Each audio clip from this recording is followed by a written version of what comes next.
ఆ పోజ్ కావాలి.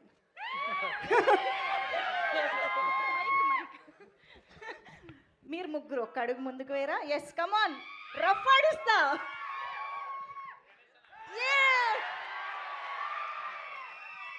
Super. Yes, మరి ఈ సంక్రాంతికి మెగాస్టార్ తో కలిసి రఫ్ ఆడించడానికి మన ముందుకు వస్తున్న డైరెక్టర్ అనిల్ రావిపూడి గారి మాటలు ఇప్పుడు వినేద్దాము.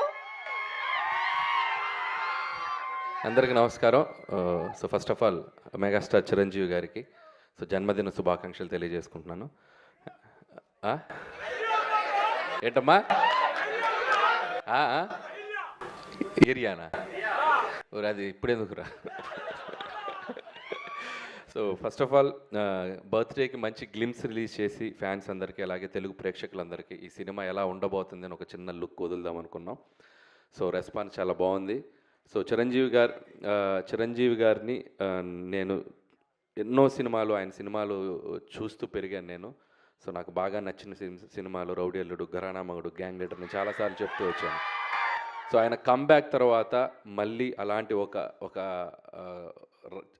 చిరంజీవి గారి ఒక మెగా స్వాగ్ ఎలా ఉంటుందో చూడాలి నాకు ఎప్పుడూ ఒక కోరుకుండేది. సో నాకు ఎప్పుడు ఒక ఆపర్చునిటీ వస్తాను వెయిట్ చేశాను. ఫైనలీ నాకు ఒక అవకాశం వచ్చింది. నేను ఏదో ట్రై చేశాను, బట్ మీ అందరికి బాగా నచ్చింది అనుకుంటున్నాను. సో ఒకటి మాత్రం చెప్పగలను, ఈ సినిమాలో చిరంజీవి గారిని మీరందరూ ఎలా చూడాలనుకుంటున్నారో అలా సంక్రాంతికి రెండింతలు చూస్తారు, అదైతే నేను మీకు చెప్పగలను. సో పాటలు, ఎంటర్టైన్మెంటు అన్నీ చాలా బాగా కుదిరాయి. అండ్ టైటిల్ కూడా ఈరోజు ఇక్కడ అనౌన్స్ చేయడం జరిగింది మనం గ్లిమ్స్తో పాటు. సో చిరంజీవి గారి అసలు పేరు శివశంకర్ వరప్రసాద్లోంచి మేము శంకర్ వరప్రసాద్ అని ఒక టైటిల్ ఆయన సినిమాలో క్యారెక్టర్ పేరు పెట్టడం జరిగింది. దాన్నే చాలా కలోకియల్గా మన శంకర్ వరప్రసాద్ గారు అని చెప్పి సో టైటిల్ చేయించాం. అండ్ క్యాప్షన్ వచ్చేసి పండగకు వస్తున్నారు, యాస్టీస్గా సంక్రాంతికి వస్తున్నాం కాబట్టి పండగకు వస్తున్నారు. సో ఈ టైటిల్ అనౌన్స్మెంట్ మీకు గ్లిమ్స్లో నేను వెంకటేష్ గారిని అడగగానే సో వెంకటేష్ గారు చాలా హ్యాపీగా వచ్చి మన కోసం మన శంకర్ వరప్రసాద్ గారు పండగకు వస్తున్నారని గ్లిమ్స్లో ఆయన వాయిసే ఇచ్చారు. So thanks to victory Venkatesh గారు. సో ఆయనకు కూడా థ్యాంక్స్ చెప్తున్నాను. ప్రస్తుతానికి వాయిస్ ఇచ్చారు, వెరీ సూన్ ఎంట్రీ కూడా ఇవ్వబోతున్నారు సినిమాలో. సో మెగాస్టార్ చిరంజీవి గారు, విక్టరీ వెంకటేష్ గారి కాంబో ఎలా ఉండబోతుందో ఈసారి పండగకి ఒక చిన్న సర్ప్రైజ్ ఉంటుంది.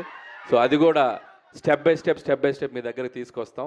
అండ్ ఇక నాకు ఈ ఆపర్చునిటీ ఇచ్చిన చిరంజీవి గారికి చాలా చాలా థ్యాంక్స్. ఎందుకంటే ఆయన పాట, ఆయన ఆట, ఆయన మేనరిజమ్స్, ఆయన ఫైట్స్, ఆయన లుక్స్, ఆయన పోజులు అభిమానించిన వాళ్ళు, అనుకరించిన వాళ్ళు ఎవరు ఉండరు తెలుగు సినిమా ప్రేక్షకుల్లో. ఎక్కడొక చోట ఆయన ఇన్ఫ్లుయెన్స్ ఉంటానే ఉంటుంది చిరంజీవి గారిది. సో అలాంటి ఒక మెగాస్టార్ చిరంజీవి గారిని నా కంటితో నేను ఎలా చూడాలనుకున్నానో చూసే అవకాశం నాకు వచ్చింది. అండ్ ఖచ్చితంగా మన శంకర్ వరప్రసాద్ గారు మీ అంచనాలకు తగ్గట్టుగానే సంక్రాంతికి రాబోతుంది. పండగకు వస్తున్నారు బాస్ ఈసారి. Thank you.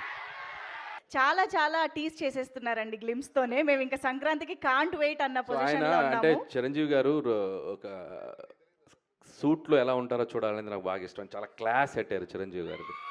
సో స్టెప్స్ మీద దిగుతున్న ఆ స్వాగ్ ఉంది చూసారు. సో ఈ సినిమాలో ఇది జస్ట్ శాంపిలే, ఇంకా చాలా లుక్స్ ఉన్నాయి ఆయనది. లుక్ వైజ్ క్రెడిట్ ఇవ్వాలంటే నేను చిరంజీవి గారికి ఇస్తాను. ఎందుకంటే మేము ఇక్కడ విఎఫ్ఎక్స్ కానీ పెద్ద చేసింది ఏం లేదు. జనరల్గా మనకి ఆఫ్టర్ చేస్తాం కదా, అసలు నాకు తెలిసి 90% original.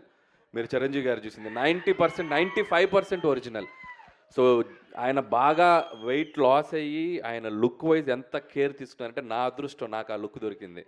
So credit goes to Chiranjeevi గారు. సో దానికోసం చాలా కష్టపడుతున్నారు ఆయన. మార్నింగ్ ఈవినింగ్ జిమ్ చేసి చాలా లుక్ని బాగా మెయింటైన్ చేస్తున్నారు. అందుకే అసలు నాకు తెలిసి 50, 45, 50+ లా కనపడుతున్నారు లుక్ చూస్తే. So credit goes to Chiranjeevi garu.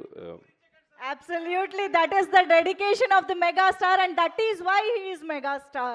So thank you so much Anil Ravipudi garu. Memaithe superb ga enjoy chesamu aa glimpse ni. Maaku ఇంకా చూడాలనిపిస్తుంది. అండ్ ఇంకొకటి దీంట్లో స్పెషల్గా మీరు చూసింది BGM చూస్తే బీమ్స్కి థ్యాంక్స్ చెప్పాలి. అండ్ అలాగే విజువల్స్ ఇక్కడ ఉన్నారు సమీర్ రెడ్డి గారు. హార్స్ షాట్ ఎలా ఉంది లాస్ట్లో. సో సమీర్ రెడ్డి గారు థ్యాంక్స్ సమీర్ రెడ్డి గారు. అండ్ బీమ్స్కి ఈ ఐడియా చెప్పినప్పుడు నాకు చాలా ఇష్టం. రౌడీ అల్లుల్లో ఆయన స్టెప్ కూడా మీకు గుర్తుందో లేదో, దివ్యభారతిని ఇక్కడ కూర్చోబెట్టుకొని ఇలా ఓ స్టెప్ వేస్తారు మంచుకొండల్లో. సో అలా ఆ BGM నాకు చాలా ఇష్టం. సో ఆ బీజిఎంనే ఒక సెంటర్గా చేసి ఒక మాస్ బీజిఎంగా చేస్తే ఎలా ఉంటుంది అని చెప్పి నేను బీమ్స్కి చెప్పాను. సో బీమ్స్ దాన్ని నెక్స్ట్ లెవెల్లో కంపోజ్ చేశారు. సో సో అది అనిల్ గారు మీరు ఎప్పుడు ఘరానా మొగుడు ఇలాంటి చాలా సినిమాల్లో చిరంజీవి గారి క్యారెక్టర్స్ గురించి డిస్కస్ చేస్తూ ఉంటారు, చెప్తూ ఉంటారు. అలాంటి ఏదైనా క్యారెక్టరైజేషన్లో కానీ మేనరిజమ్స్ని కానీ సినిమాలో మళ్ళీ రిపీట్ చేయడం జరిగిందా? సో మ్యానరిజమ్స్ ఏవి అట్లా తెచ్చి పెట్టి చేద్దాం లేదు, కానీ అది ఇప్పుడు టూ ఎర్లీ చెప్తున్నాను కదా, అక్కడక్కడక్కడక్కడక్కడ ఇస్తాం.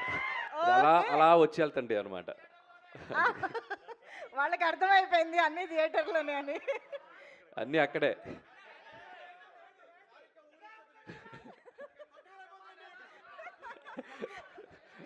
నేను ఇక్కడి నుంచి చాలా జాగ్రత్తగా వెళ్ళాలి. మీ ఊపు చూస్తుంటే నన్ను క్రష్ చేసేలాగా ఉన్నారు. సార్ ఆ ఆనందంతో వాళ్ళు ఇక్కడ బతకాలి కదా సార్. ఇంకా ఏం కావాలమ్మా? డైలాగా?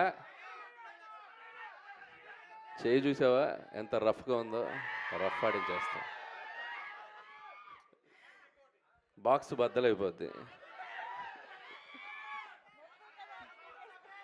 ఇక అన్నీ ఎక్కడైతే ఇక వద్దా? ముందు ముందు చాలా ఫంక్షన్స్ ఉన్నాయి. ఒక్కరు మాట్లాడండి. ఓకే సార్ చాలా డిమాండ్లు ఉన్నాయి, మనం ఇవాళ తర్వాత తీర్చలేము. తర్వాత థ్యాంక్